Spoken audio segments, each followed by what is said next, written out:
आपण सगळे एकमेकांवर किती अवलंबून आहोत हे समजण्यासाठी साहित्यात एक खूपच सुंदर उदाहरण दिलंय. एक साधा रुमाल.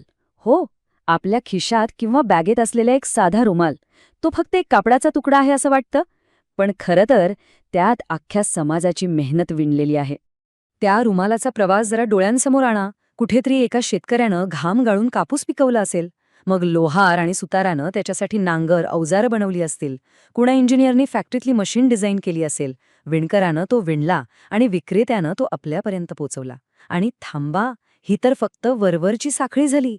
यामागे वाहतूक करणारे, मशीन चालवणारे, ज्ञान देणारे असे अगणित, अक्षरशः अगणित हात आहेत. एका छोट्याशा वस्तूमागे कल्पना करा किती लोकांचं योगदान दडलेलं आहे.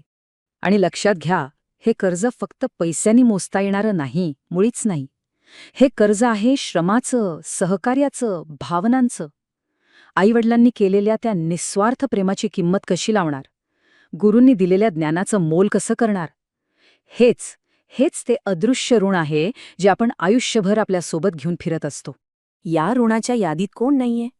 आपल्याला असहाय्यतेतून वाढवणारे आपले आईवडील, हजारो वर्षांपासूनचं ज्ञान आपल्यापर्यंत पोहोचवणारे शिक्षक, आपल्याला संधी देणारा समाज, इतकंच काय, आपल्या कामात मदत करणारे आपले सहकारी, ग्राहक आणि हो, आपल्यासाठी अविरतपणे वाबणारे प्राणीसुद्धा.